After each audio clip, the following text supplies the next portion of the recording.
Okay, तो ये complete हो गया मेरे ख्याल से controlling of the air pollution, किस तरीके से कंट्रोल करना है। आगे बढ़ते हैं। Okay, end of the air pollution, air pollution का जो पूरा टॉपिक था वह यहाँ आकर के कंप्लीट होता है। आगे बढ़ते हैं। This okay, our role in the controlling air pollution. अब हमारा क्या रोल है, हम क्या कर सकते हैं एयर पोल्यूशन को कंट्रोल करने के लिए। ओके, तो देखिए, we should not burn dry leaves, हमें सूखी पत्तियां नहीं जलाना है, पेपर्स को नहीं जलाना है, गार्बेज को नहीं जलाना है ओपन में। Okay, we should save electricity, हमें जितना हो सके इलेक्ट्रिसिटी बचानी है बच्चों। नेक्स्ट क्या है, we should grow more trees, जितना हो सके हमें प्लांटेशन करना है।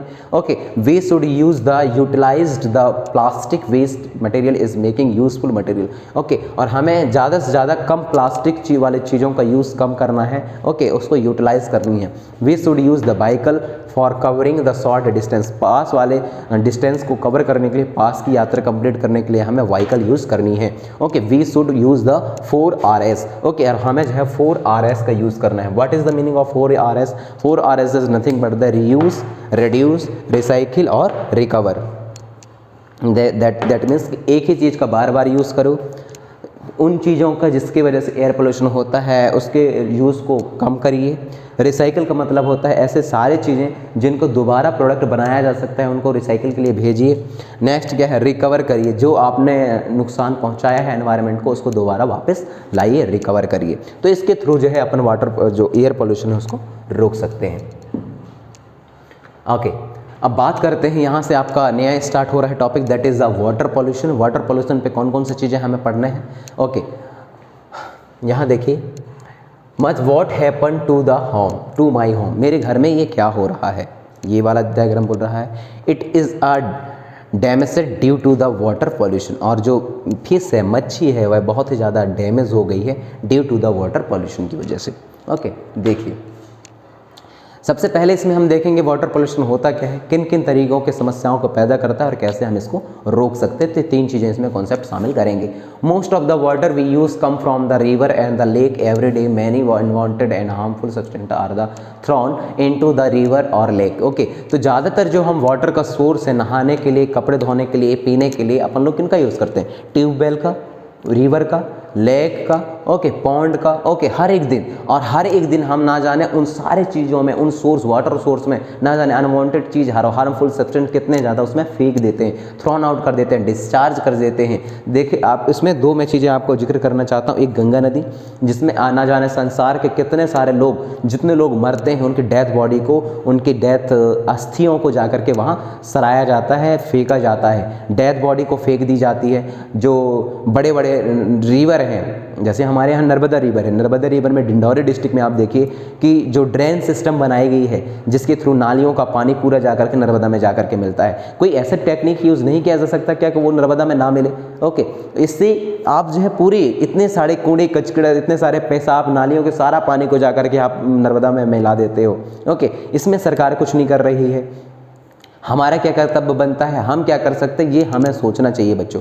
तो हम जाकर के कहीं ना कहीं प्योर वाटर के जो सोर्स सिस्टम है उसमें जाकर के इनको डिस्चार्ज कर देते हैं, फेंक देते हैं। This make the water of the river and the lake unpure. और इस तरीके के जो हमारी छोटी छोटी एक्टिविटी है वह रिवर को, लेक को, वाटर को, ओके, ये क्या करती है, इम्प्योर करती रहती है धीरे धीरे। And we say that the water has been the polluted, और हम इसको कहते हैं कि वाटर तो क्या हो गया, पॉल्यूट हो गया, वाटर तो प्रदूषण हो गया, वो पानी को तो प्रदूषण हो गया, जल प्रदूषण हो गया। Okay, the contamination of the water, river, lake and the ponds etcetera with the unwanted and harmful substance called the water pollution. और इसी अनवांटेड सब्सटेंट का और हार्मफुल सब्सटेंट का लगातार आपके रिवर में, लेक में, पॉन्ड्स में और सोर्स ऑफ वाटर के सिस्टम में आकर के कंटेमिनेशन होना, इकट्ठा होना, ही क्या कहलाता है, आपका वाटर पोल्यूशन कहलाता है। Water is said to be pollutant when it's become the unfit for the drinking और बाथिंग। तो हम वाटर को पॉल्यूटेंट कब कहते हैं, किसी भी वाटर को हम पॉल्यूटेंट तब कहते हैं या वाटर बॉडी को पॉल्यूटेंट तब कहते हैं जब वह हमारे लिए पीने योग्य न रह जाए और जब वह हमारे लिए नहाने योग्य न रह हो जाए। ओके, तो नहाने योग्य नहीं रह जाता, पीने योग्य भी नहीं रह जाता, अनफिट रहता है ड्रिंकिंग के लिए और नहाने के लिए। The unwanted and harmful substance which make the water impure are called the water pollution. और जो इन्हीं अनवांटेड और हार्मफुल सब्सटेंटों का वाटर के साथ में मिक्स हो जाना ही क्या कहलाता है, वाटर पॉल्यूशन कहलाता है। इन अदर वर्ड, दूसरे वर्ड में हम देखें तो the substance which pollutant water are called the water pollutant. ऐसे सब्सटेंस जो कि वाटर को पॉल्यूशन फैलाते हैं या बढ़ाते हैं उसको अपन लोग वाटर पॉल्यूटेंट कहते हैं। और pollutant makes the water impure, और यही पॉल्यूटेंट जो है वाटर को इम्प्योर करते हैं। The major pollutant which cause water pollution are the sewage. और सबसे ज़्यादा यदि किसी की वजह से वाटर में पॉल्यूशन होता है तो उसकी सबसे ज़्यादा रिस्पॉन्सिबिलिटी किसकी है बच्चों, सीवेज की। सीवेज सिस्टम का, फर्टिलाइजेशन का ज़्यादा यूज होना, पेस्टिसाइड्स का प्लांटों में ज़्यादा यूज़ करना, इंडस्ट्रियल वेस्ट की वजह से जो है ये सारी चीज़ें वाटर पॉल्यूशन पे बहुत ज़्यादा इंपॉर्टेंट रोल प्ले करते हैं और उसको बढ़ावा देते हैं वाटर पॉल्यूशन को। All these water pollutant are the harmful and the damage to the human being. और साथ में ये सारा जो वाटर पॉल्यूटेंट है वह बहुत ज़्यादा हार्मफुल और डेंजरस है। किसके लिए बच्चों, इंसानों के लिए बहुत ही ज़्यादा डेंजरस है। ओके, एनिमल्स के लिए बहुत ही ज़्यादा डेंजरस है और प्लांट के लिए भी बहुत ज़्यादा डेंजरस है।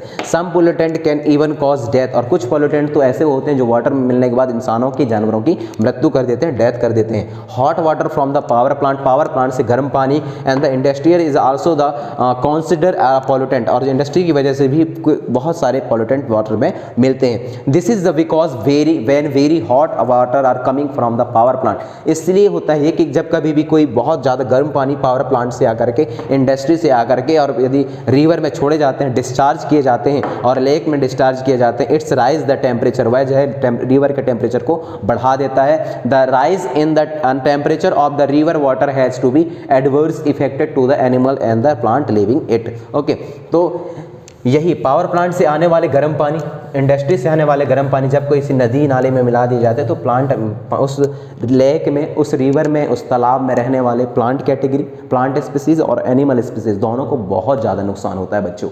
ओके, बहुत ज़्यादा नुकसान होता है और वहाँ धीरे धीरे उनकी मृत्यु होने लगती है। सोर्स क्या है, कॉज क्या है, किसकी वजह से ऐसा होता है, कैसे होता है और सोर्स कहाँ से होता है। देखिए, टॉक्सिक सब्सटेंट डिजॉल्व होते हैं वाटर के साथ में, get deposited on the bed. Okay, तो यहाँ बोला गया है बच्चों कि जो खतरनाक आपके सब्सटेंसेस हैं वो पानी के साथ मिलने की वजह से, ओके, डिपॉजिट होने की वजह से, टॉक्सिक सब्सटेंट आउट इंटर लेक, जो टॉक्सिक सब्सटेंट है वह आपके लेक में इंटर हो जाता है, रिवर में इंटर हो जाता है, stream etcetera. Pollutant go down into the ground, और जो पॉल्यूटेंट है वह क्या है आपका गो डाउन हो जाता है किसके, ग्राउंड के अंदर, और वह आपके ट्यूबवेल यानी ग्राउंड वाटर को भी नुकसान करता है। नेक्स्ट क्या है, सोर्स क्या है, सिटी सीवेज की वजह से। सिटी सीवेज में सही तरीके से सीवेज ट्रीटमेंट प्लांट का ना होना बड़े बड़े सिटियों में, ओके, उसकी वजह से भी वाटर पॉल्यूशन बहुत ज़्यादा रिस्पॉन्सिबल है। इंडस्ट्रियल वेस्ट की वजह से, इंडस्ट्री किस तरीके से वेस्ट को निकालती है और पूरे जाकर नदी नालों तालाबों में फेंक दिए जाते हैं। एग्रीकल्चर रन ऑफ की वजह से भी बहुत बड़ी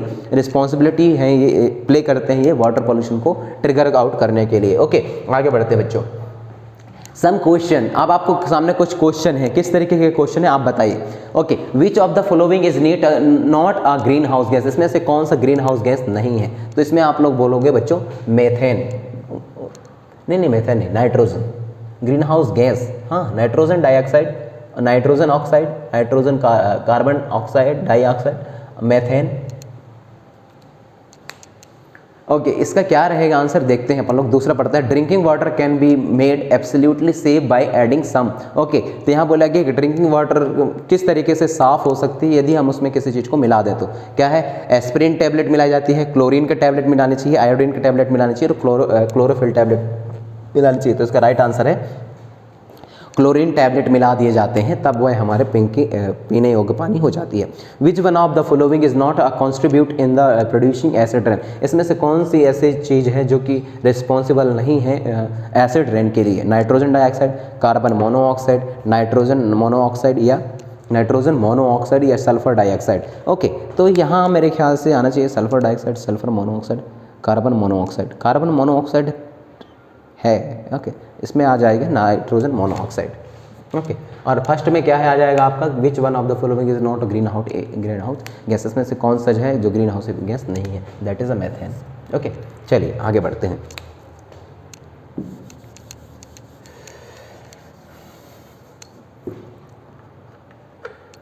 एक मिनट।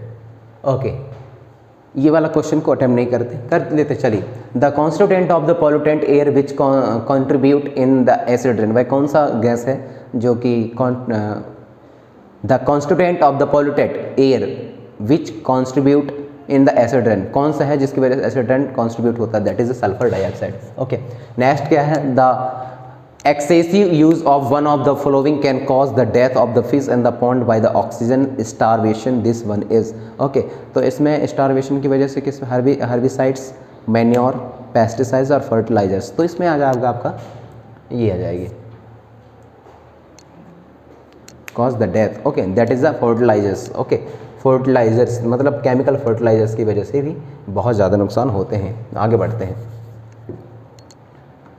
ओके, एनी क्वारीज, कोई क्वेश्चन है आपके सामने? Okay, thank you so much. Okay, अब हम बात करते हैं बच्चों, एक चीज़ यहाँ छोड़ दिया कि how to prevent the water pollution, कैसे वाटर पोल्यूशन को प्रिवेंट कर सकते हैं। तो इसमें आप लिखना 4 थिंग, यही वो बताया। पहला तो प्लांटेशन जो है हर किसी का जो जड़ है उसको ख़त्म करता है। दूसरा, should be the part of student curriculum, मतलब स्टूडेंट बच्चों की किताब में इसकी शिक्षा देने जानी चाहिए। Should be the part of student curriculum, student curriculum का हिस्सा हो। तीसरा क्या है आपका बच्चों, सस्टेनेबल डेवलपमेंट।